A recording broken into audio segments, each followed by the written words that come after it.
Ce soir, je reçois un invité, journaliste, qui est aussi un petit peu controversé, ça va dépendre et tout, qui a du coup plusieurs casquettes, qui est très marqué aussi politiquement, me semble-t-il. Alors, qui est Alexis Poulain, qui est le monde moderne. On va en parler avec lui ce soir, ça va être l'interview confuse de notre invité Alexis Poulain. Bonsoir, es-tu parmi nous, Alexis Poulain? J'espère, oui, ça marche. Tout à fait, tout à fait. Je te laisse mettre ta caméra, tu peux la mettre. Tu peux la mettre. Je l'ai pas mis. Là, je ne la vois pas pour l'instant, mais tu peux la mettre. Vas-y, c'est bon. Alors Alexis Poulain. Dis-moi si c'est bon. C'est bon. On te voit parfaitement, c'est nickel. C'est voilà, nickel. nickel. Le canal passe. Alors du coup, Alexis Poulain, qui est banni donc de Twitch, c'est pour ça qu'on est que sur YouTube ce soir, pour ceux qui se demandent, qui a été fondateur du Monde Moderne, éditorialiste à RT, le média. Alors le média de gauche, me semble-t-il, invité régulier de CNews, TV Liberté, Covido-sceptique aussi, semblerait-il, et avait prédit, c'est important de dire, avait prédit la défaite de Macron au premier tour de 2022 chez Greg Tabibian, effectivement. Mais ça n'a pas été le cas. Alors, qui est Alexis Poulain? Je te laisse te présenter tout d'abord. Comment tu veux te présenter? Écoute, c'est moi, je suis fondateur du Monde Moderne. On est une chaîne YouTube, on était sur Twitch, on a fait 2 ans de stream avant d'être banni pour des activités extérieures à la plateforme. Il y a un site aussi, lemondemoderne.media. L'idée, c'est de faire un média alternatif indépendant, comme il y en a de plus en plus, parce qu'on se rend compte qu'il y a une envie, une soif d'information de la part des Français et une déception de la part de ce qu'on appelle les mainstream qui tournent un peu en boucle ou qui ont une hiérarchie de l'info assez formatée. Donc pour parler de sujets dont on ne parle pas dans les médias, autant faire le sien. Et j'ai été, j'ai plusieurs carrières. J'ai bossé dans la com, dans les institutions européennes, donc je sais de quoi je parle quand j'en parle. Chez Euractiv, qui est un média qui traite des affaires européennes. Et puis ensuite j'ai fondé le Monde Moderne. Et comme tu le disais, j'ai été chez RT France, CNews, Sud Radio toujours, et d'autres médias qui ont bien voulu m'inviter pour prendre la parole. Voilà, je suis plutôt éditorialiste que journaliste, ce qui veut dire que j'ai la chance de pouvoir parler publiquement et donner mon opinion. En France, on a l'impression que c'est devenu limite dangereux de dire ce qu'on pense, alors qu'on est quand même dans une démocratie libérale et que c'est une des chances qu'on a encore de pouvoir dire ce qu'on pense sans risquer la prison. Donc voilà, il faut le rabâcher, le répéter, c'est un droit. Même si Macron aime beaucoup les devoirs, le droit de dire absolument ce qu'on pense, et avec quand même bien sûr un prisme journalistique, c'est-à-dire pas de fake news, pas de débilité ou de manipulation. Voilà. D'accord. Et alors du coup, éditorialiste pour être précis, donc c'est donner son avis. Et est-ce qu'il y a une nécessité d'être objectif quand on est éditorialiste? Parce que souvent on parle de l'objectivité du journaliste qui devrait tendre à l'être. Alors, il y a oui et non, c'est-à-dire que oui, on doit s'appuyer sur des faits, évidemment, quand on éditorialise. Donc, l'idée, c'est bien sûr de ne pas inventer des faits qui n'existent pas, mais à partir des faits, l'idée, c'est de les interpréter. Et donc, il y a une interprétation par rapport aux faits. Donc, ça, c'est tout à fait possible. C'est pas forcément le travail du journaliste, même si les journalistes le font aussi, puisqu'il y a un récit autour des faits. On raconte quand même des histoires. Et donc, voilà. Donc, il y a une partie de respect de la vérité, des faits, et puis il y a une partie qui peut être évidemment de la prise de position, d'où mon annonce de la défaite d'Emmanuel Macron. Évidemment, une façon de pousser un peu les portes, mais voilà, c'est aussi une façon de dire que des choses sont possibles. On peut essayer aussi d'aller contre la fabrique du consentement, qui est en fait cette idée qu'il n'y a pas d'alternative, que ce sera toujours comme ça, et qu'on est un peu coincé dans à peu près tout le temps les mêmes réalités. D'accord, donc pour toi, il y a réellement une nécessité, un peu de méthode Coué quelque part là-dedans, en disant Macron ne passera pas, c'est sûr et certain. C'était quoi? C'était de provoquer, dire c'est possible, un déclic? Oui. C'est de la provoque, évidemment. C'est aussi un déclic, c'est aussi de montrer que c'est possible. Parce que devant ce monolithe qui est le parti unique, puisque c'est quasiment ça, on le voit d'ailleurs avec cette réforme des retraites, ça a le mérite de rendre les choses claires, ça permet de pousser un peu les portes, c'est la fenêtre d'Overton, et donc de dire, attendez, on peut aussi essayer de pousser les murs, on en a besoin pour respirer un peu mieux. Alors du coup, pourquoi être banni de Twitch? Qu'est-ce qui s'est passé? Si je savais, c'est ça qui est génial, c'est-à-dire que c'était en décembre, on reçoit un mail à 19h50. Vous êtes banni définitivement de Twitch. Allez bien vous faire foutre. C'est un peu pas écrit comme ça, mais c'est ce que ça voulait dire. Donc on dit bah pourquoi? Ah oui, si, c'était parce qu'on n'avait pas respecté les nombreuses mises en garde et d'avertissement de Twitch. D'accord. Et en réalité, on n'avait jamais reçu d'avertissement en 2 ans de stream. Jamais. D'accord. Oui, moi, j'ai jamais eu d'avertissement. et on Donc, si avait on me dit que j'en ai eu, je suis pas au courant non plus. Vas-y. Voilà, Vas-y. jamais d'avertissement de la part de la plateforme. On a toujours fait attention parce qu'on sait que Twitch était extrêmement sensible. On avait une audience grossissante, de 800 abonnés, etc. Des streams à plus de 2000, 2500 vues, donc c'est quand même pas rien pour un stream politique, C'est du très matin bien, en plus. C'est très bien. Bah oui. Et donc, incompréhension totale, ils nous jartent, ils se barrent avec la caisse. Il faut savoir que quand Twitch te vire, ils partent avec la caisse, ils te rendent pas ce qu'ils te doivent. Et ils proposent en plus à tes abonnés de se réabonner à ta chaîne, même si elle n'existe plus en disant le monde moderne vous manque, il faudrait peut-être se réabonner. Avec le logo de notre chaîne qui est toujours sur Twitch. Donc, c'est des méthodes scandaleuses. On a fait appel et on a reçu une réponse il y a de ça une semaine de la part de Twitch. Alors, si j'ai 5 minutes, attends, j'essaie de te retrouver la réponse qui est quand même croquignolesque, on va dire. Alors moi je vis actuellement le premier strike YouTube aussi, donc c'est un peu compliqué. Salut Ah ouais, David, bah salut à voilà. tous. De toute façon, on vit quand même dans un moment de liberté surveillée, on va dire, en conditionnel, où il faut pas faire un pas de côté. Bonjour le monde moderne. Donc ça, c'était le 14 février. Votre compte a été suspendu en raison d'une infraction à notre politique relative au comportement en dehors de nos services. Donc attention, c'est pas ce qu'on a fait sur Twitch, c'est ce qu'on a fait en dehors de Twitch qui fait qu'on a été ban. Après avoir étudié votre demande, nous avons décidé de maintenir la suspension de votre compte pour infraction à nos lignes de conduite avec un L majuscule de la communauté pour des raisons de confidentialité, et c'est là où ça devient drôle. Nous ne sommes pas en mesure de fournir plus de détails sur les enquêtes en dehors de nos services. D'accord. Donc les mecs te bannent pour un truc que tu as fait en dehors de Twitch, mais pour des raisons de confidentialité, ils n'ont pas le droit de te dire ce que c'est, ni pourquoi, ni comment ils enquêtent sur toi. Donc il faut savoir, si vous êtes sur Twitch, que c'est le règne d'une censure incroyable, une censure inique qui n'a pas à donner de preuves ou de raisons. On n'aime pas ta gueule, casse-toi, ce serait encore plus juste, ce serait sympa de dire des trucs. Et alors, le plus beau, nous vous recommandons de rester informés en vous familiarisant avec nos conditions d'utilisation, blabla. Cordialement, l'équipe de confiance et de sécurité de Twitch. L'équipe de confiance. Donc, on va pas en rester là. On travaille avec une avocate, on va faire une lettre, parce que contacter Twitch en France, c'est impossible. Twitch, c'est Amazon Web Services, donc c'est Jeff Bezos, c'est les services d'Amazon.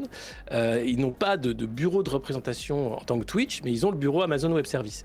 Donc on a essayé de contacter le service après-vente, etc. On va dénoncer le contrat, qui est un contrat abusif, puisqu'en réalité, ils partent avec la caisse. 2, c'est pas parce qu'on a signé un contrat d'entreprise à entreprise avec Twitch qu'on doit être traité de la sorte. Et de nombreux streamers vont se rendre compte aussi, vont être ban au cours de leur carrière, sans comprendre ni savoir pourquoi. Et derrière, je ne sais pas combien de comptes sont traités de la sorte et avec combien de caisses et de cagnottes Jeff Bezos se barre. Comme YouTube, donc on va essayer de savoir. Mais YouTube est pareil. Enfin, les GAFAM en général font ce qu'ils veulent. Moi, ils m'ont fermé une chaîne, ils ont gardé les 500 €, ils m'en les ont pas donné, donc c'est dans leur poche, quoi. C'est dans leur poche. Voilà. Et comme ils ont la force, en fait, à la fois du droit, du lobby, du nombre d'avocats, etc. Ils font ce qu'ils veulent et nous on est atomisés en tant que petits streamers, on peut rien faire. Donc l'idée de on peut rien faire, moi je suis contre, donc on va faire une action, on va voir s'ils répondent à notre lettre d'avocat déjà, et puis ensuite on va voir si on peut faire David contre Goliath et ouvrir les yeux aussi de nombreux utilisateurs de cette plateforme pour montrer ce qu'elle est, c'est-à-dire une plateforme comme les autres, ultra... branchée sur la censure, ultra puritaine évidemment, comme tout ce qui est des censures américaines, qui est en train de formater les esprits finalement parce qu'on ne peut plus rien dire. On a l'impression que c'est un sketch, mais on ne peut plus rien dire. Même les gros mots, les grossièretés sont quasiment interdits sur YouTube pour monétiser des vidéos. Ça commence. Donc partout en fait, les espaces de liberté d'expression se réduisent. Et le pire, c'est que ce soit Macron avec la loi Avia et les différentes lois suivantes ou l'Union européenne ou les instances comme l'UNESCO, tous veulent donner encore plus de pouvoir aux plateformes pour ce qu'ils appellent la modération de contenu, c'est-à-dire la censure. Donc on arrive vraiment dans un moment critique en fait sur la liberté d'expression. Donc si on fait aussi ce procès contre Twitch, c'est pour alerter et dire il ne faut surtout pas donner plus de pouvoir aux plateformes, parce qu'en démocratie libérale, c'est pas l'algorithme, c'est pas l'entreprise privée qui fait la loi, c'est qu'on a le droit de dire ce qu'on veut, et si c'est hors la loi, alors à ce moment-là, a posteriori, la justice vous prend Et comme Zemmour, vous payez votre amende et vous êtes puni par la loi. C'est la loi de 1881 sur la presse. Elle est très bien faite. Aujourd'hui, elle est en danger à cause justement de ce surpouvoir qu'on voudrait donner aux plateformes. Clairement, la liberté d'expression, c'est une question qui me pose beaucoup, parce qu'on va dire que Twitch, t'as moins de recours pour l'instant que YouTube. YouTube, il y a un petit peu de recours, ils font un peu attention, ils savent qu'il y a la loi quand même qui s'applique. Un mail. Mais c'est vrai que... Vas-y. Oui, Twitch est plus sévère, effectivement, je trouve. Mais bon. Ouais. Et surtout, tu peux pas faire appel, c'est une blague. En réalité, quand ils disent vous pouvez faire appel, c'est un mail et ils te répondent 2 mois après. Tu vois, on a fait appel en décembre, on a eu la réponse en févrirer. Et la réponse, c'est écoute, t'es gentil, Coco, mais on en a rien à foutre. Au revoir, merci. Oui, clairement, oui. Bah, c'est normal après. Ils s'en foutent de virer un JDG qui représente des millions d'abonnés. C'est des millions d'abonnés. Donc s'ils s'en foutent de ce gars-là, ils s'en foutent de nous. C'est logique en fait. Et après, la liberté d'expression, c'est pas leur problème. Eux, leur but, c'est juste de diffuser du contenu. C'est ça qui est malheureux. Je vois dans les commentaires, je fais pas un lien entre, il y a un raccourci entre modération et censure. Je dis que la modération peut aller beaucoup trop loin et amener à la censure. Et on l'a vu, enfin je suis désolé, mais ce qui s'est passé pendant le Covid, où on était interdit de parler du produit merveilleux de Pfizer, mais c'est toujours le cas. Enfin, après RT, c'est encore un autre sujet. Mais... Oui. Effectivement, il y avait des censures même sur des directives de l'OMS officielles. Il y a des gens qui se sont fait censurer parler sur des masques, on ne pouvait parler de rien. Ça, c'est de la censure. Je suis désolé, c'est pas de la modération, puisque le consensus scientifique n'était pas fait. Donc, il y a eu une censure terrible. Les Twitter Files, d'ailleurs, sont sortis. Elon Musk a racheté Twitter et a pu ouvrir un peu cette boîte de Pandore. Ça n'a pas fait d'énormes vagues. Et pourtant, on apprend que les agences américaines travaillaient main dans la main avec Twitter pour faire justement de l'influence pendant la campagne présidentielle, où on a caché, notamment, tout fait pour étouffer l'affaire de l'ordinateur de Hunter Biden, où il y avait de nombreux fichiers compromettants pour le fils de l'actuel président, qui était pris dans des scandales avec, tiens, l'Ukraine. Alors du coup, RT, comment c'était RT éditorialiste là-bas, comment ça se passe RT? Ça se passe... c'est sulfureux, très bien, RT. Quoi? C'est sulfureux RT? Non, c'est russe. Oui, c'est ça. Ah non, c'est russe. Alors, il se trouve que c'est une chaîne évidemment financée par l'État russe, comme les France 24, la BBC ou encore Al Jazeera. Oui. Et donc, en France, il y avait une rédaction de journalistes français encartés avec la carte de presse de la commission de la carte française de presse, et où on faisait un travail de journalisme qui n'avait jamais été sanctionné d'ailleurs par le CSA, qui est devenu l'Arcom. Donc, on faisait un travail plus minutieux, qu'on savait qu'on était regardé comme le lait sur le feu. Le moindre pas de côté aurait été fatal. À l'époque, il n'y a eu aucun pas de côté. On faisait un travail d'information qui n'était pas critiquable. Et puis arrive la guerre en Ukraine. Et là, patatras, l'Europe, l'Union européenne, von der Leyen et tous les leaders européens décident de censurer Sputnik et RT France, qui sont des organes de propagande. Et donc, sans respecter le droit, puisque l'Arcom aurait dû émettre un avis, etc., un peu comme Twitch, ils décident de ban une chaîne qui est RT France. Alors, une partie du staff décide de partir parce qu'ils sont tout à fait en désaccord avec la politique de Vladimir Poutine en Ukraine, la guerre notamment, et moi je pense que c'est une erreur cette guerre, et qu'il y aurait eu d'autres façons peut-être de faire avant d'arriver à des extrémités pareilles qui coûtent la vie à des milliers de gamins. Et de l'autre côté, il y avait encore une rédaction qui a continué de travailler jusqu'à cette année où, sanction après sanction, là, ils ont quasiment gelé les comptes de la chaîne RT, et donc elle est forcée, évidemment, de s'arrêter, RT France. Mais pas RT, puisque RT reste une chaîne qui est à Moscou et qui peut émettre un peu partout. Mais pour RT France, c'est en Occident, quoi, façon de parler. Voilà, alors au-delà de la diffusion, c'est qu'en France, elle ne peut plus d'ailleurs travailler puisque les comptes ont été gelés. Et les Russes, de toute façon, sont en train de réorienter de toute façon le travail d'information vers l'Afrique, où ils ont plus d'intérêt qu'en Europe, où ils ont compris que leur idée de fer était à nouveau tirée par les États-Unis et leurs alliés de l'OTAN. D'accord. Mais alors, du coup, on pourrait parler de propagande russe aussi. Est-ce que c'est légitime de parler de propagande russe? Moi, je dirais oui, mais je dirais que c'est pas grave, personnellement. Je sais que chaque média n'est pas objectif, mais après... Ouais, non, mais là où c'est illégitime, c'est que non, il n'y avait pas de propagande en tant que telle, puisqu'on vérifiait chaque fait et on parlait des faits. Et surtout, on invitait, RT invite des anti-Poutine, il y avait de tout. Hein. Un peu comme le pluralisme des médias était respecté, sinon on n'a pas de canal. L'Arcom vous zappe. Donc là où c'est terrible, c'est que dès son élection, Emmanuel Macron en voulait à RT, c'était la chaîne à abattre.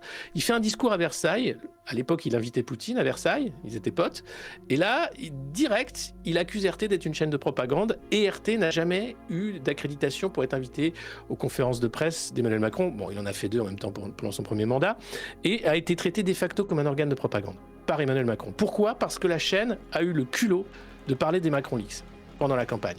Macron Leaks, que vous connaissez, c'était des documents qui sont sortis. On apprenait qu'il y avait des flingues qui se trimbalaient pendant la campagne, dans le staff de campagne. Salut Alexandre Benalla. Que, évidemment, McKinsey était au cœur de la machine, que les macronistes parlaient comme des charretiers et se moquaient globalement des Français. Bref, c'était des mails publics, vrais. Et on a eu le malheur d'en parler pendant la campagne. Voilà. Et ça, pour Macron, c'est un crime de lèse-majesté, puisqu'on a eu l'audace de parler de ça. Et derrière, il y a toute cette... et comme c'est un global young leader, totalement atlantiste, il est aligné sur les intérêts américains. Et donc, pour lui, la Russie est un pays dangereux de contre-propagande qui ne doit surtout pas devenir un allié des pays européens, parce que ce serait la fin, finalement, de la mainmise de l'Empire américain sur ses satellites européens. Et là, la dépendance est totale avec le sabotage de Nord Stream, etc., etc. Mais avoir une voix, un son de cloche différent, c'est important, surtout en période de guerre.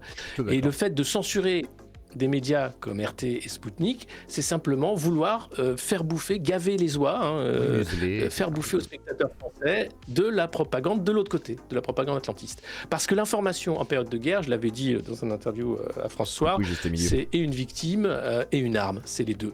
Mais l'information en période de guerre, c'est extrêmement délicat, extrêmement difficile d'aller au plus près du terrain et de savoir ce qui se passe, puisque vous avez 2 États qui se font la guerre, et donc 2 États qui se font la guerre, y compris dans la sphère informationnelle. Et on saura, comme je disais souvent, on saura vraiment tout ce qui s'est passé d'ici quelques années en fait. Faut laisser le temps couler. Et là actuellement il y a un peu de propagande, mais la propagande faut l'écouter aussi pour savoir ce qui se dit de chaque côté et comment c'est communiqué, etc. Et du coup, alors petite question, vu qu'on parle de liberté d'expression, Elon Musk, comment tu le perçois ? Est-ce que tu le vois un peu comme un futur sauveur peut-être ? Parce que tout le monde attend d'Elon Musk qu'il révolutionne finalement Twitter, la liberté d'expression, la liberté de parole, même des pires. Alors, je pense pas qu'il y ait d'homme providentiel ou de sauveur suprême. Elon Musk est un businessman. Il rachète Twitter pour 44 milliards, donc il sait qu'il s'est fait avoir. Il a un peu le somme quand ça se passe. Et résultat, il essaye de rendre Twitter rentable. Ce qui est difficile, il a encore viré plus de 200 employés, je crois, hier. Ça n'arrête pas, hein, donc il vire beaucoup de gens. Il essaye de faire avec Twitter Blue que les gens payent pour le service Twitter. Ça prend pas trop, c'est 180 000 comptes, je crois, qui ont payé. Ouais, c'est 8 euros, donc ça marche vraiment. Pour avoir la pastille, c'est ça. 8 euros par mois, donc pour beaucoup, c'est. Par contre, ça a trop. suivi derrière Instagram et tout. Ils ont vendu, là, ils commencent à vendre des validations, ce qui est complètement débile. Ça enlève toute valeur. Bien sûr, il est précurseur, c'est-à-dire que lui a compris que le futur des plateformes ne peut pas être gratuit. Les annonceurs vont se barrer parce que c'est insupportable d'être soumis à des annonceurs. YouTube est totalement là-dedans, hein. La censure, elle est aussi due aux annonceurs qui sont ultra frileux et qui ont peur du moindre mot supérieur à l'autre et qui ne veulent pas voir leur pub accolée à un stream qui serait dangereux. Donc il y a ça, il y a à la fois trouver une indépendance par le biais des utilisateurs qui vont payer pour le service, mais c'est Elon Musk. Il est capable aussi du jour au lendemain de dire bon allez c'est bon je ferme ou je réinvente tout, c'est-à-dire je fous l'algorithme à la poubelle, c'est complètement nul, j'ai ouvert 2 minutes, là je vais faire un truc. Son idée in fine je pense c'est de faire WeChat. C'est d'arriver à transformer Twitter en l'équivalent de l'application chinoise où tout se passe sur WeChat. Le mail, le travail, le privé, le perso, les achats en ligne, etc. La vidéo, tout devient finalement la porte d'entrée. Quoi, sur... en fait. Ouais. Ça centralise tout. Et c'est ça la vision qu'il a. Voilà. Depuis le début, d'ailleurs, il s'en est pas caché. Donc je pense que ça va prendre du temps, 1 an ou 2. Mais Twitter va beaucoup changer sous la gouvernance Musk, on va dire, pour devenir, je pense, cette appli un peu centrale de tous les services. Pour concurrencer Facebook, YouTube, etc. Des plateformes qui sont vieillissantes, notamment Facebook, hein, et qui ne retrouvent pas un nouveau public. À part en rachetant Instagram.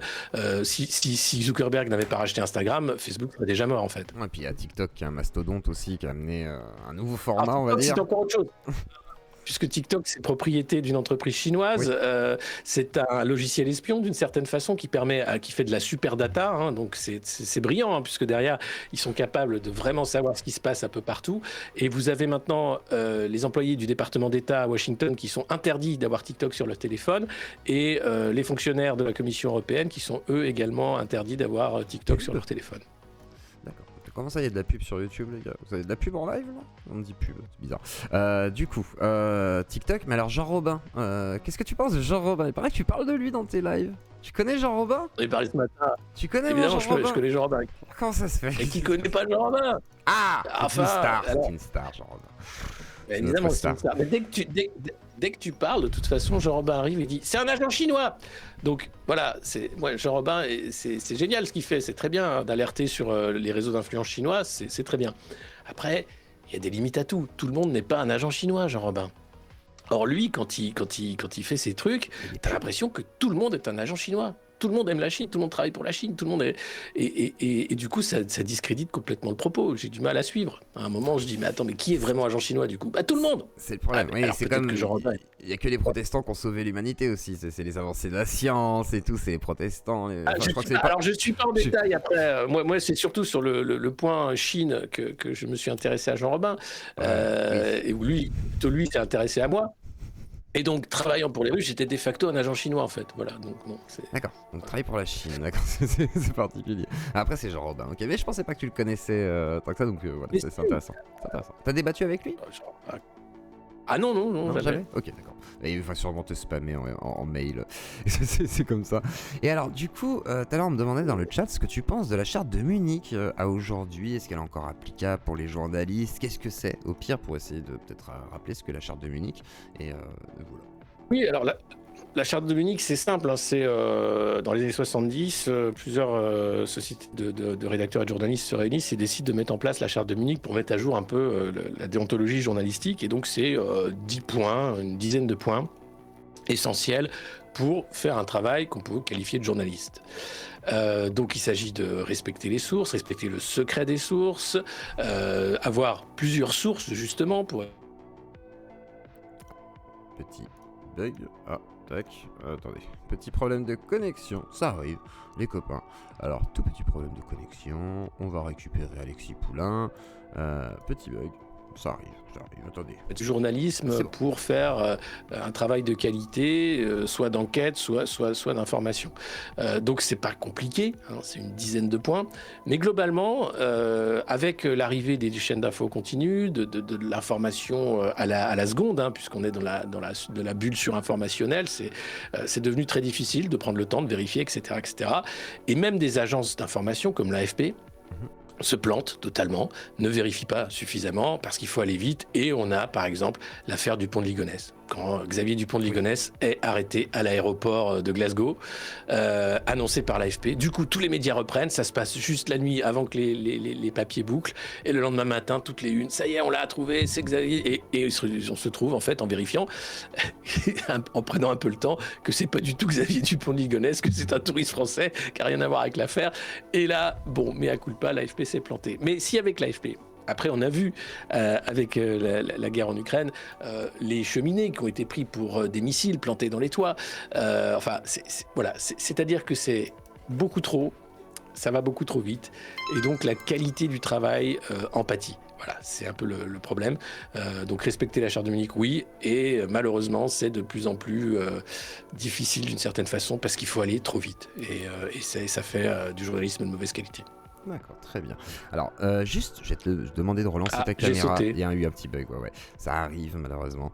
Et du coup, c'était Jean Robin. C'est Jean Robin qui nous a hacké. Ça arrive, malheureusement. Faut peut-être faire un petit relancer la caméra. Et ça va passer. Oui, enfin, sur la masse d'infos, l'AFP, il faut relativiser un peu quand même. Après, il y a énormément d'infos. Alors après, ça peut arriver, je sais pas, peut-être faire une déco-reco, sinon, du salon. Peut-être sortir du salon et revenir, au pire. Et salut à Rémi de Juste Milieu qui est dans le chat. C'est mort? Non, c'est toi, t'es là ou pas? Tu m'entends? Est-ce que tu m'entends? Qu'est-ce qui se passe? Est-ce qu'il m'entend? Tu m'entends pas peut-être? Non, il m'entend pas, je crois. Attendez. Tac, je vais lui écrire. Il m'entend pas. Tu peux. Tac. Sors du salon, ouais. Sors du salon et reconnecte. Reconnecte-toi. Attendez, reconnecte. Attendez, ça va se faire. Reconnecte-toi. Tac. Hop. Est-ce que tu m'entends? Bajned, salut à tous. Attendez, 2 secondes, il a un petit problème de connexion. Hop là. Sors du salon. Sors du salon. C'est un bug, ça arrive. C'est un bug. Ah, ça arrive. Hop.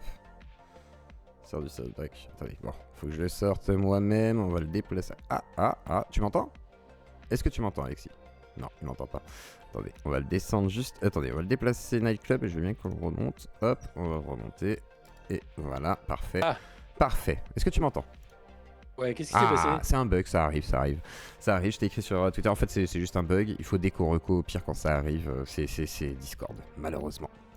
Ah, c'est pas le réseau de remoi, les gens sont méchants. C'est les aléas de Discord. Non, les gens, c'est Discord. Calmez-vous, c'est Discord. Les gens sont des trolls. Ce sont d'horribles trolls. Vous n'êtes que des trolls. Donc, c'est Jean Robin, c'est une attaque de Jean Robin. C'est ça, c'est Jean Robin qui a attaqué avec le Parti communiste chinois pour te mettre en slip, mon cher Alexis Poulain. Donc, la mise en slip par Jean Robin en direct, à distance. Par notre cher Jean Robin. Alors du coup, liberté de la presse, charte de Munich. Je t'ai beaucoup entendu parler aussi de ce qu'évoque Karl Zero, c'est-à-dire les réseaux bédos, et non pas de hashish, mais avec des petits enfants. J'ai l'impression que tu évoques ce sujet, que c'est un sujet qui a l'air de t'intéresser. Qu'est-ce que tu penses de Karl Zero, de sa manière d'être évincé à l'époque et de sa réintronisation dans les médias, on pourrait dire? Alors, d'abord sur la pédocriminalité, c'est un sujet sous-traité en fait, quasiment tabou dans les différentes rédactions parce que, je sais pas, pendant des années, c'est quelque chose qui doit choquer trop le public, faut pas en parler. Et moi, je m'y intéressais pas plus que ça, on va dire, mais arrive l'affaire Epstein, Jeffrey Epstein, ce milliardaire qui s'est suicidé dans sa cellule, qui avait un appartement à Paris, qui passait 4 mois de l'année à Paris quasiment, et qui passait sa journée à se faire masser par des jeunes filles qui n'avaient pas l'âge de masser un homme de son âge, et qui avait une île, notamment dans les Caraïbes, où il invitait des amis et des connaissances pour passer des soirées orgiaques où des jeunes filles, là encore une fois mineures, étaient abusées par les gens qu'il invitait. Mais le plus drôle, c'est qu'il avait aussi tout un réseau de caméras et qu'il enregistrait les ébats des différents invités. Et dans les invités connus, il y a Bill Clinton, Bill Gates, Ehud Barak, ancien Premier ministre israélien, et tout le Gotham mondain, le prince Andrews, qui a été cancel du coup, obligé, et qui a payé très cher une de ses victimes pour qu'il n'y ait pas de procès. Et donc, la parole commence à se libérer sur cette affaire Epstein, et on se rend compte que c'est un réseau immense, qu'il y a une impunité quasi totale, puisque Jeffrey Epstein avait été condamné en Floride pour des actes de cet acabit-là, mais qu'après avoir été relâché, avoir passé 1 an, non pas en prison, puisqu'il y allait seulement le soir, mais en liberté surveillée, eh bien, il redevient un ami du Gotham mondain, puisque Ghislaine Maxwell, sa copine, est invitée au mariage de la fille Clinton, qu'il recommence à être à nouveau un financier très large auprès d'institutions comme le MIT et autres. Donc il y a un vrai problème de fond. Et là, choc. Il se fait suicider. Il se suicide, on va dire, un soir où les caméras marchaient pas, etc., alors que c'était le prisonnier le plus surveillé des États-Unis. Son bras droit français, Jean-Luc Brunel, qui a été arrêté alors qu'il essayait de fuir en Afrique, se retrouve lui aussi en prison et se suicide aussi en prison. Et donc voilà, ça s'arrête là. C'est derrière, qu'est-ce qui va se passer? On n'aura pas la liste bien sûr des clients. Et Ghislaine Maxwell, qui était la madame, la sorte de la recruteuse, celle qui allait chercher les jeunes filles, se retrouve en prison et elle n'est pas morte. Elle est encore là, fille du magnat Rupert Maxwell, qui avait un empire médiatique dans les années 90. Donc voilà, cette affaire, moi, m'a interloqué à la fois par son ampleur, si vraiment on creusait, si la justice allait jusqu'au bout, si les médias voulaient savoir, je ne pense pas que Bill Gates serait capable encore de faire le beau comme il le fait actuellement et d'expliquer doctement qu'il est là pour sauver l'humanité.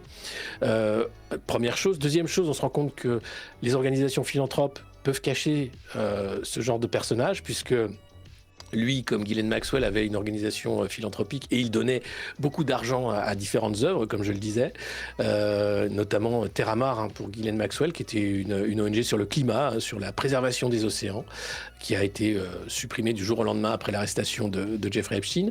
Donc cette affaire m'interroge. Et derrière, il y a d'autres affaires. Et effectivement, Karl Zero, ça fait lui plusieurs années qu'il fait cette affaire, ça lui a valu sa carrière. Mais aussi l'affaire Baudis, où il s'est trompé parce qu'il est allé trop vite, malgré ce qu'il va dire. Il a accusé, sans avoir suffisamment de preuves, finalement, de juste un témoignage d'une prostituée, je crois, c'était ça à l'époque. Voilà. Et ça a été très compliqué. Lui, il s'en défend en disant que non, il a fait son travail et que... et maintenant, il dit qu'il y a une chaîne de télé qui a payé la prostituée pour essayer d'avoir le témoignage. Pour du coup, il a payé ouais. aussi. Alors du coup, maintenant, c'est une guéguerre qu'on peut pas prouver avec le long terme. Il a acheté une caisse en plus, donc c'est un peu compliqué. Mais voilà, donc il y a cette faute, on va dire, qui lui a valu sa carrière, et pour le reste, il fait un travail extrêmement important. C'est un des rares qui porte quand même ce dossier. Sur l'affaire Zandvoort, par exemple, il a travaillé avec un journaliste de l'Humanité. Zandvoort, c'est un vrai réseau pédocriminel. 80 000, alors du coup on a remis à jour ces 80 000 dossiers dans des CD-ROM, pas un, et avec les 400 surtout, gamins qui seraient des sosies. Voilà. Oui, alors avec des gamins disparus que les parents reconnaissent sur certaines vidéos. Donc c'est vraiment proprement dingue. C'est immonde. Et vous avez enfin, c'est un sujet qui est interdit. Vous avez le film L'ombre du doute aussi, qui était un film des années 90 avec Anna Bachung. La réalisatrice a été interdite de faire du cinéma après ça. D'accord. Alors que les critiques étaient très bonnes et que le film est incroyable. Alors, très mauvais film qui s'appelle Les Balais écarlates de... Comment il s'appelait celui qui faisait des comédies, je me souviens plus du tout. Qui avait fait, Moki, voilà, Moki. Mais par contre, le film est mauvais, c'est absolument mauvais. Mais... il avait fait ça pour dénoncer les réseaux pédophiles, parce que sa fille, je crois, avait été retrouvée droguée, ramenée, mais totalement déglinguée, malheureusement. Mais il faut voir, oui, parce que le modus operandi, enfin, si vous regardez dans l'affaire Epstein, Brunel, ils utilisent des agences de mannequins. En fait, donc ils vont chercher des gamines qui ont 15 ans, 16 ans, 17 ans, ils les droguent et ils les violent. Ça, c'est le modus operandi. Et donc, moi, j'avais eu le témoignage de Tissa Huysmans, qui était une des mannequins de l'époque, qui s'est enfuie de l'appartement de Jean-Luc Brunel, se rendant compte qu'elle avait été violée pendant la nuit. Et donc, ils allaient à des soirées avec des hommes d'affaires, etc. Et eux étaient fournisseurs de viande fraîche. C'est comme ça qu'ils en parlaient. Donc c'est vraiment des salopards. Il n'y a pas d'autre mot, je suis désolé. Ou quand Gabriel Matzneff, qui était encensé de Saint-Germain, écrivait dans ses livres qu'il avait plaisir à aller sodomiser des gamins de 9 ans à l'autre bout du monde, ce mec-là, mais je suis désolé, comment on pouvait l'inviter à sa table? Et vous avez des vidéos où Frédéric Becbédé est hilar avec Gabriel Matzneff en disant « Ah oui, c'est vrai que toi tu les aimes plus jeunes !» Qui sont ces gens? Malaisant, on va dire. Qui sont ces gens? Non, mais il y a cette malaisance, c'est-à-dire des gens qui sont amis avec des pédos avérés.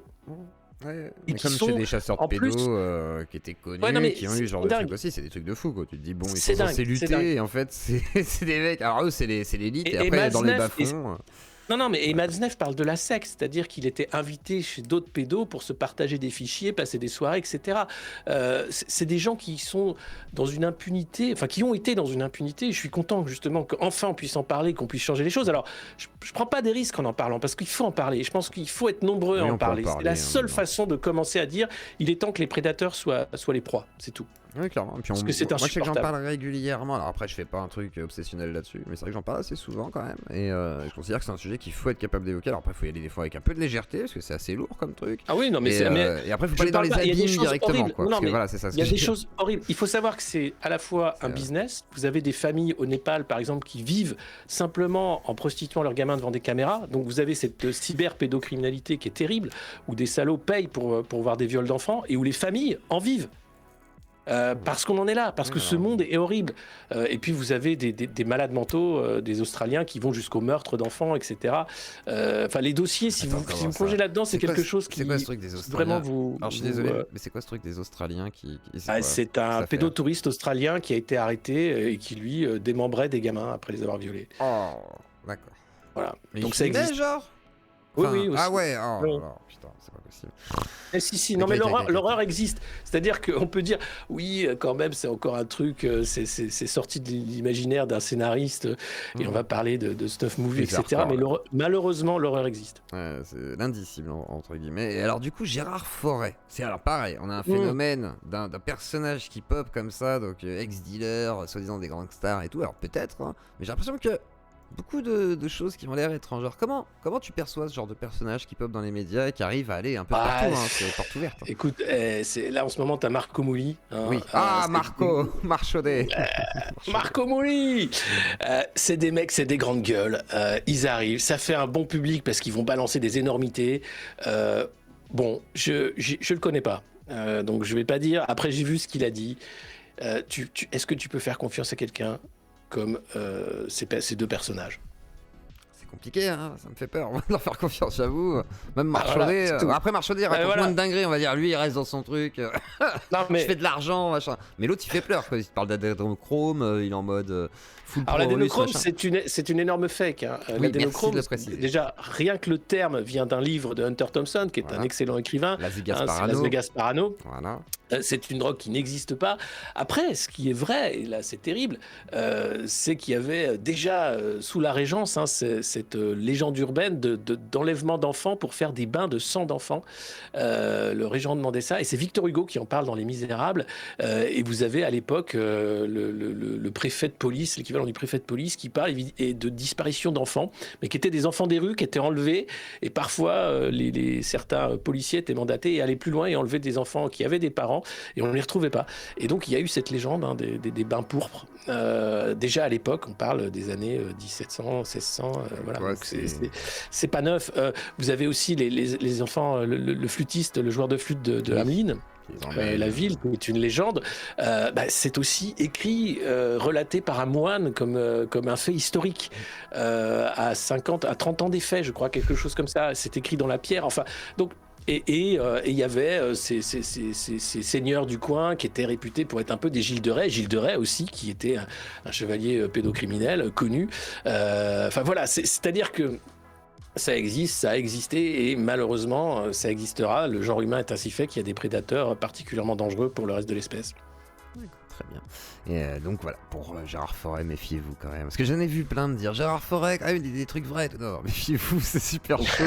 Il dit des dingueries incroyables. Moi je dis, voilà, voilà. j'aurais du mal à faire confiance à une source comme ça. Voilà. Voilà. Et dans tout ce clivage politique, parce que tu es sur Twitter, tu es sur Twitch, tu es sur YouTube, comment tu te positionnes politiquement? Est-ce que tu te positionnes? Qu'est-ce que tu penses de ces étiquetages qui sont faits en masse actuellement? Parce qu'il faut être de droite, d'extrême droite, de gauche, d'extrême gauche, nanana. Comment tu vis tout ça? Comment tu le vois? Parce que, bon, de RT à Twitch, c'est un autre monde. Mais et alors, enfin, j'ai envie de dire, c'est ça qui est dingue en fait. Mais l'étiquetage, bon, ça a toujours été, c'est même une stratégie politique, c'est-à-dire faire en sorte que l'adversaire soit identifié. Ce qui se passe actuellement, c'est que les analystes politiques, les politiques en place, les chercheurs, les journalistes aussi, éditorialistes de médias oligarchiques, ne comprennent pas ce qui se passe. C'est-à-dire qu'on a à la fois une abstention énorme qui ne fait qu'augmenter, des gens qui sont dégoûtés en fait de l'offre politique, du jeu politique. Vous avez ensuite la blessure de 2005, le référendum sur l'Union européenne, qui n'a pas été respecté par Nicolas Sarkozy, qui nous a forcé à entrer dans une solution européenne que nous ne voulions pas en tant que Français, puisque le référendum avait parlé. Donc, vous avez un souverainisme, qu'on le veuille ou non, qui est réel, qui est important, où des Français commencent à se demander à quoi sert l'Europe, puisque l'électricité coûte trop cher, les faillites arrivent, que c'est maintenant une entreprise de censure et de propagande, où notre argent ne nous revient pas, un peu à l'anglaise, où l'euro, on ne sait pas où ça va finalement, puisque la zone euro, vous avez des taux d'inflation très très différents en fonction des pays. Donc vous avez deux mouvements, le populisme qui est de droite et de gauche, vous avez les deux. Alors, majoritairement de droite, on va dire, puisque c'est Marine Le Pen qui récupère les marrons du feu, et qui est d'ailleurs aimé des médias plus que Jean-Luc Mélenchon, qui se prend des scuds systématiquement dès qu'il l'ouvre, parce que lui, il dit il faut manger les milliardaires. Alors, il ne dit pas comme ça, mais il dit bon, il faut que les milliardaires payent. Hein. Il y a tout ce fric-là, à un moment, il faut le partager, sinon ça ne tiendra pas. Marine Le Pen, elle trouve que c'est bien d'être milliardaire et que tout le monde devrait avoir la chance d'être milliardaire. C'est la grosse différence. Et puis après, il y a le rapport à l'étranger. Qu'est-ce que c'est que l'autre et comment on le fait rentrer en France ou pas, et comment ça se passe, l'identité. Mais tout ce qui se passe aujourd'hui sur cette scène politique invisible, l'abstentionnisme, la question d'identité, le souverainisme, le populisme, c'est-à-dire le rejet des élites. Parce que les élites ont failli. Parce que c'est pas nouveau, c'est la trahison des clercs. On parle des années 50-60. C'est un rejet massif de ceux qui ont la parole scientifique, infuse, etc. D'où le côté mais pourquoi je ferais confiance à un journaliste s'il a raconté n'importe quoi avant? Pourquoi je ferais confiance à un politique? Il ne fait que mentir de toute façon et il ne tient jamais parole. Et là, quand vous aviez Olivier Véran qui devient porte-parole, tout est clair. Ce mec-là, je pense pas qu'à un moment, il dit la vérité. Il ne passe son temps à dire des éléments de langage pour que ça aille dans le sens de la propagande voulue par le parti d'Emmanuel Macron. Et tout est comme ça. Et donc, vous avez à un moment un rejet global, profond, mais qui est invisible, parce que c'est une démission.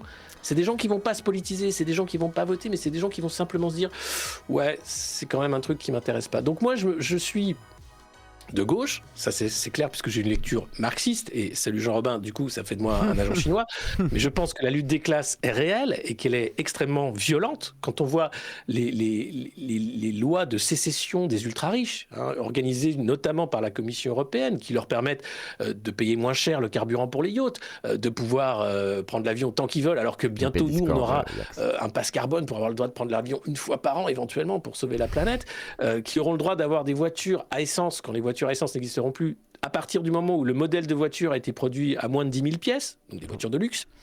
Donc tout est fait en fait pour une sécession d'une élite par rapport à un nouveau peuple d'esclaves enchaîné par la dette. Aux États-Unis, c'est la dette étudiante, puisque dès que vous étudiez, vous devez vous endetter pour payer vos études. Donc déjà, avant même de rentrer sur le marché du travail, vous êtes endetté.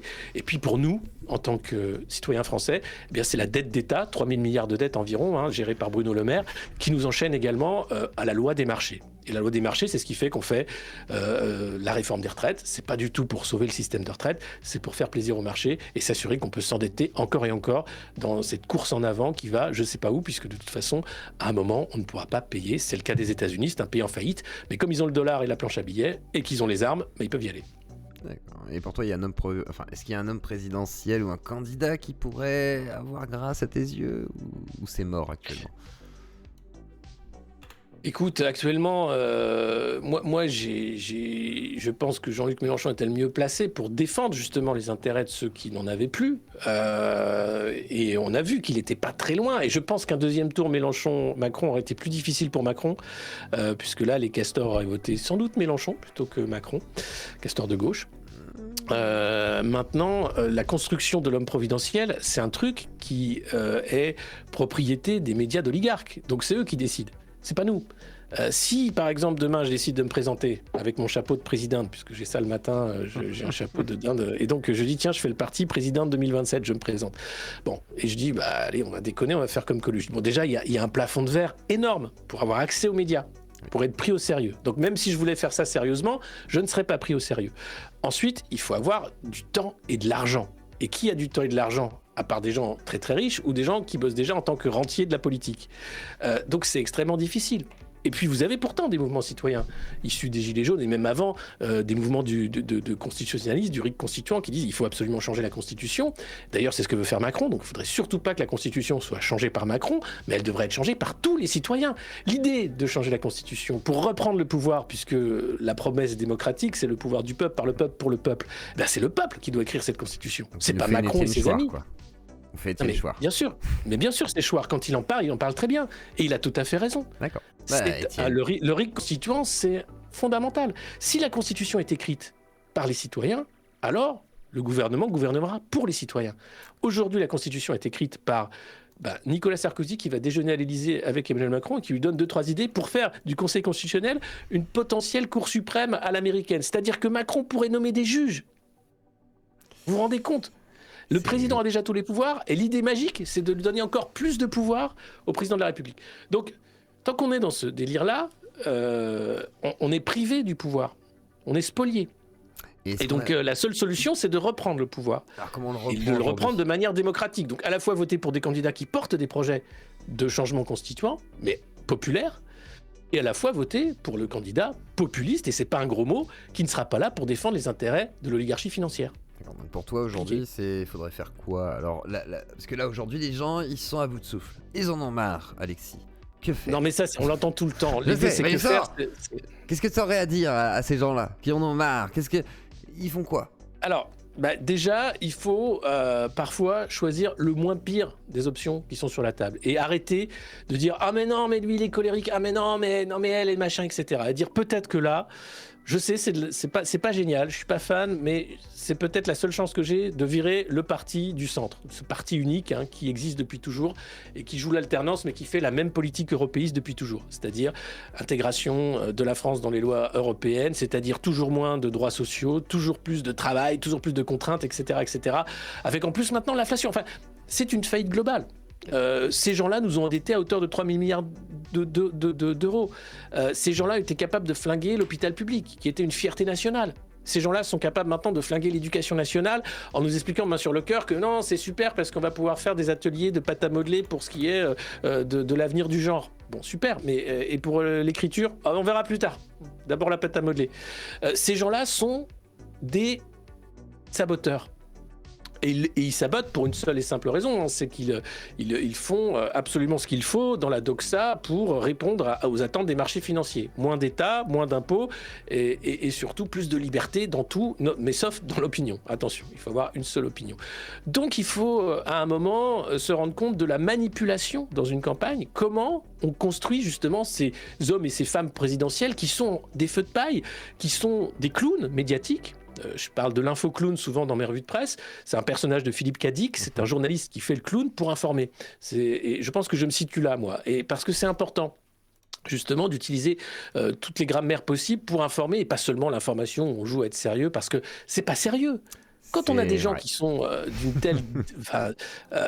qui ne sont pas des hommes et des femmes d'État, c'est des consultants de McKinsey, c'est des gens qui obéissent en fait à des règles non écrites, mais qui sont d'aller toujours à peu près dans le même sens et d'être d'accord avec le chef et de dire, bon bah voilà, on a toujours fait ça, donc on va continuer de faire un peu ça, donc un peu à droite, un peu à gauche. C'est l'incohérence macroniste. À l'hôpital ou à McDo, quoi. Tous les gens qui disent, oh mais la politique c'est pas mon truc, tu sais, voilà, enfin bref. Tous ces gens qui ne vont pas s'intéresser à la politique, eux sont mangés par le politique, qui eux sont féroces. Et c'est du pain béni. Un citoyen non politisé, c'est formidable. C'est le mec ou la nana qui va voter parce qu'il aura vu au JT la gueule de Macron, disant, ah ben il est jeune lui, ça a l'air sympa son truc. Qu'est-ce qu'il propose ? Il propose de t'arracher les 2 bras. Ouais mais en même temps il le fera pas parce que bon, il a réussi à t'en arracher qu'un, mais quand même. Donc à un moment il faut se rendre compte de cette manipulation-là. Macron est créé par les médias oligarchiques. C'est incroyable, toutes les unes qu'il a eues alors qu'il sort de nulle part, qu'il n'a jamais été élu à aucune élection. Ouais, mais il est juste mis en scène. Il a été ministre avant. Non, mais il a été ministre justement pour préparer cette éventualité. Ah, mais dire, déjà, ce que au moins, il n'a pas été que quoi. banquier d'affaires et consultant. Non mais stop. Ah, on arrête tout de suite. Comme Zemmour. Non mais il y a eu le même délire avec Zemmour. On va arrêter tout de suite. Il sort un bouquin, le mec fait une super campagne pour son bouquin. Alors ça, son bouquin, il les vend bien, mais il est inventé par les médias. Non, mais... Bah, c'est les médias, Zemmour. C'est différent. Oui. Zemmour, c'est les médias, et les médias lui rendent bien. Sauf qu'à un moment, ça. ils ont dit stop. Là, je sais pas si vous avez vu, mais à un moment, ça s'est...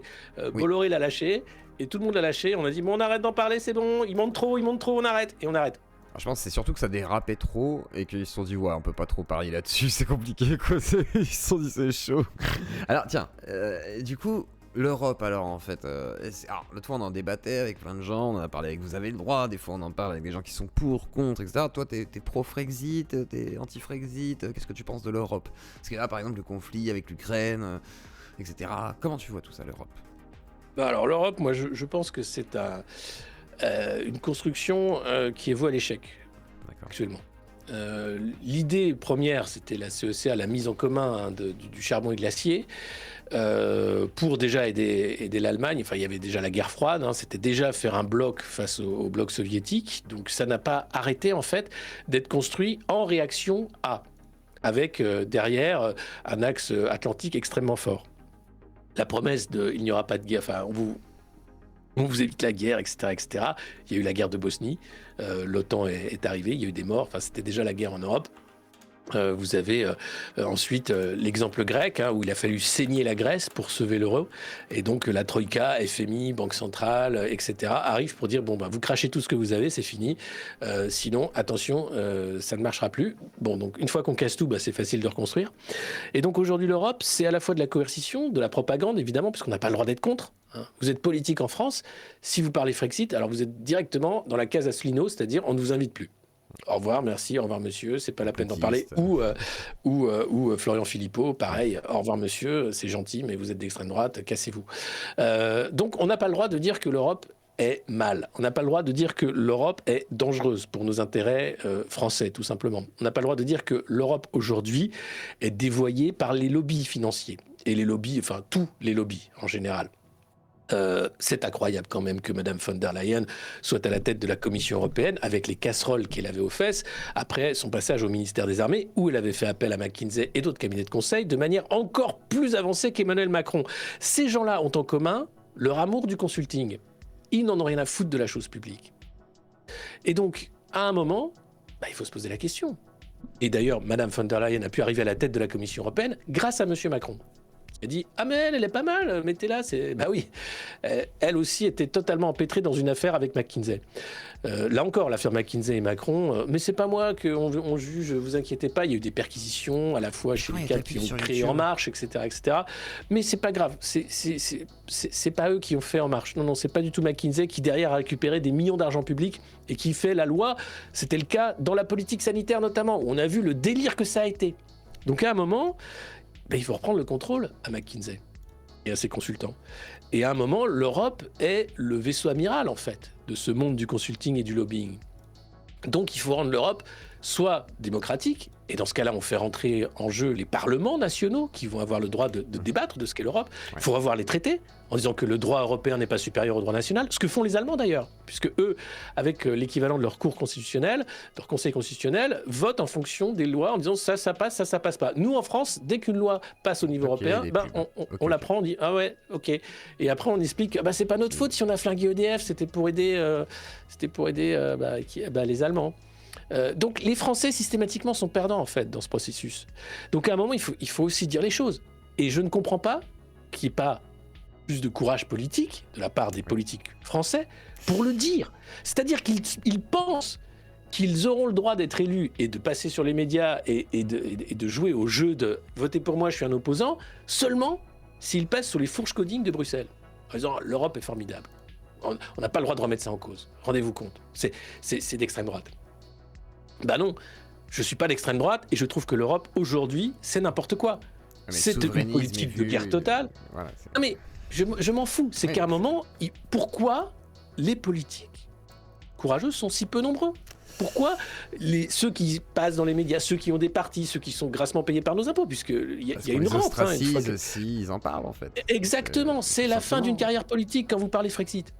Donc à un moment, c'est encore une fois un énorme tabou, encore une fois un truc qu'on n'a pas le droit de dire. Et alors le pire, le sommet du truc, c'est que quand vous êtes contre l'Union Européenne, c'est que vous êtes un agent de Poutine.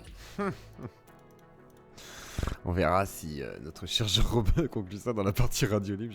Il est dans le chat. Hein. J'ai déjà là, il a son slip en main. Super. Il est prêt. Ça peut être marrant. Alors il y a une question dans le chat. C'est qu'est-ce qu'il pense des autres organismes journalistiques présents comme Sud Radio ou naissants comme Thinkerview, Omerta, Livre Noir, etc., etc. De quoi, ce que j'en pense ? Ouais. Voilà, c'est une question du c'est très bien. Tous ces médias, Sud Radio, j'y suis depuis quelques années maintenant. Il y a une vraie liberté de parole, comme j'ai pu avoir sur RT d'ailleurs. Omerta vient de commencer et fait du bon boulot. Livre Noir, je les ai un peu perdus de vue. Ouais. Mais j'ai été invité par eux également. Ils sont un peu perdus, Livre Noir, je trouve. Je trouve aussi, c'est-à-dire qu'ils avaient une ligne et puis... ils ont fait du YouTube un peu avec des top 10, après ils sont partis en mode on fait du reportage mais on sait pas trop, on vous le vend du coup. Voilà, donc en termes d'image, je sais pas ce que c'est quoi. Et l'autre média, c'était quoi ? Omerta, un nouveau média, il y a Amélie Menu, etc. Moi j'avais reçu Amélie Menu, très gentil d'ailleurs. Oui, c'est bien, non, mais il faut cette diversité médiatique, il faut cette vivacité médiatique. C'est important d'avoir des médias alternatifs, des médias indépendants. C'est extrêmement important pour le débat public. Et donc, on peut que s'en féliciter. C'est la preuve d'une vivacité démocratique et heureusement qu'on a encore ça, j'ai envie de dire. Est-ce qu'on peut donner la parole à tout le monde ? Parce que moi, c'est ce qu'on me reproche, par exemple. J'ai invité des personnages qui ne sont pas fréquentables, soi-disant. Donc, est-ce qu'on peut donner vraiment la parole à tout le monde, à ton point de vue ? On va bien préciser. S'il y a des contradicteurs, si c'est un débat ouvert, pourquoi pas ? Après, c'est ton choix éditorial. Tu vois, si c'est ton média, tu fais le choix que tu veux. T'es pas obligé de donner la parole à tout le monde, mais si c'est ton choix, tu peux le faire. Après, il y a des médias qui, clairement, feront des choix de ne pas donner la parole à tout le monde. Et c'est leur droit. Il n'y a pas d'obligation à donner la parole à tout le monde. D'où l'importance en fait de la pluralité médiatique. Et tu penses qu'elle est encore applicable aujourd'hui? Cette pluralité, bah, oui, la preuve, on parle de nouveaux médias qui se créent. Après, la guerre d'audience, elle est loin d'être gagnée. Ça reste les médias traditionnels dits mainstream, hein, télé, radio, les médias officiels qui ont l'énorme part d'audience. Les médias indépendants alternatifs, c'est très difficile hein, de choper, de grappiller comme ça une audience. C'est quasiment impossible même, parce qu'en plus, maintenant, les plateformes jouent aussi au plafond de verre. Donc même quand vous faites du contenu de qualité, c'est très difficile de toucher une audience suffisante. Oui, il faut avoir, ou sinon on va avoir un marketing qui coûte très cher. C'est ça, oui, il faut payer. Il faut payer les plateformes, bien sûr, il faut acheter de la pub. Contrairement à ce qu'on imagine, à un certain niveau, tu pourras pas passer plus haut, quoi. Ou sinon, il faut avoir du temps, il faut avoir beaucoup de temps. Oui, il faut avoir, oui, et encore, tu sais pas à quel moment 200, 300, 400 000, quoi, mais c'est très dur de dépasser, on va dire. Il y a quelques-uns qui arrivent à faire des plafonds d'1 million sans trop payer, mais après, c'est rare. C'est très rare. Ouais. Le Raptor restait peut-être une des exceptions à la limite. Parce qu'il est historique. Parce qu'il a fait ça à l'époque où les mecs ont pris des comptes à je sais pas combien d'abonnés tout de suite, quoi. C'était impressionnant. Et qu'est-ce que t'en penses de cette sphère dissidente, vu que tu connais un petit peu le Raptor, etc., de cette évolution qui a fini un petit peu en autre. Pareil, j'ai vu 2-3 trucs sur Papacito. Ouais. Le Raptor aussi, j'ai vu 2-3 trucs. Bah, ils font leur taf de leur côté. Après, voilà, j'ai l'impression que ça tourne autour de l'ubi quand même, hein, sur l'identité, la sphère identitaire, etc. Mais je pense qu'ils font plus que ça. Après, je vais pas en parler, je connais pas. Donc voilà, mais ils font le taf. De ce qui est de leur audience, ils font le taf, à mon avis. Très bien. Très bien. Et du coup, la question sur Thinkerview, c'est fait. Et je regarde vite fait. Il n'y a pas d'autres questions pour l'instant. Je vais donner la parole aux auditeurs, du coup, dans le Discord. Vous allez pouvoir tous venir vous exprimer. Si Jean-Robin veut venir, il peut passer aussi. Il est autorisé, mais il n'est pas là pour l'instant. Alors, qui voudra prendre la parole? Je regarde dans le Discord. Je vous laisse demander la parole. Free Pollux, je donne la parole à Pollux. Et je vais aller chercher ma bouteille d'eau. Je vais faire un autre café, je pense. Pollux, c'est à toi. Je te donne la parole. Je vais faire un café, donc je te laisse l'antenne. Voilà. Vas-y, je suis à l'antenne. Ça va bien? Salut, oui. Ouais, donc là, je suis arrivé il y a pas si longtemps que ça, donc j'ai pas entendu le début, mais j'ai entendu un peu ta vision sur l'Europe et peut-être ta volonté de remettre de la démocratie. Je sais pas vraiment, est-ce que tu es vraiment réformiste ou révolutionnaire plutôt? Ah non, je suis révolutionnaire. Aujourd'hui, je le disais, les instances européennes ont montré leurs limites. Enfin, si on prend le cas le plus flagrant, l'achat des vaccins par Ursula von der Leyen et les SMS échangés avec Albert Bourla, un cas de négation démocratique flagrant, où elle a payé en plus très très cher. Quand vous demandez, ah oui, ça oui. Déjà, avoir accès au contrat, c'est la croix et la bannière, c'était extrêmement difficile. Et quand vous demandez une audition de Madame von der Leyen, les partis du Parlement européen se mettent d'accord pour l'avoir à huis clos. C'est-à-dire qu'elle ne sera même pas publique, cette audition. Et qu'en plus, le patron de Pfizer s'est bien planqué pour éviter d'avoir à répondre aux parlementaires et envoyer une directrice des études ou je sais pas quoi. N'oubliez pas de faire des dons à l'Asie, c'est qu'à un moment, cet outil-là, cette technocratie-là... Étant donné qu'on n'est plus une des premières puissances mondiales, est-ce qu'on a réellement le choix d'avoir le droit de nous gouverner ou pas? Nous-mêmes, en tant que nation. En fait, la nation, c'est le cadre essentiel du débat politique. Aujourd'hui, tout le monde est derrière l'Ukraine parce que c'est une nation qui se défend contre l'agresseur russe. C'est une nation. Et les européistes BA sont derrière l'Ukraine en tant que nation. Non, mais ça les arrange. Mais il faut se rendre compte de la débilité du truc. Puisque eux, la plupart sont des fédéralistes qui voudraient noyer le poisson dans un truc où ils auraient encore plus de pouvoir et où les peuples seraient encore davantage dépossédés. Mais il faut voir le degré de n'importe quoi là dans lequel on est. Donc non, ils passent leur temps à vous dire que la nation c'est mal, mais par contre, oui, l'Ukraine c'est bien parce que c'est une nation qui se défend. Mais attendez, à quel moment vous faites des trucs pareils? Non, mais la nation c'est la guerre, vous savez. Et alors, 2 sujets importants où l'Europe rend incapables les populations et les nations. Vous avez la politique monétaire, puisque la Banque Centrale Européenne et l'euro nous empêchent de jouer contre l'inflation ou difficilement. Alors, l'idée première, c'était que ça protégeait les monnaies contre la spéculation. Puisque une monnaie, quand elle n'est pas de taille critique, c'est facile de jouer sur le cours, etc., d'en acheter, d'en vendre, et donc on peut faire flinguer des monnaies très facilement. Et l'inflation était un mal récurrent, sauf que l'inflation est revenue avec l'euro, grâce à la politique formidable du quoi qu'il en coûte. C'est dingue. Il n'y a qu'à arrêter la spéculation. Bah, Mais tu peux bien pas sûr, l'arrêter. mais il faut faire des lois pour ça. Et Voilà, au ouais. niveau Il faudrait international, vouloir le faire. mais bien sûr, on peut faire des lois sur la microtaxe sur les transactions financières à haute fréquence. On peut être très créatif.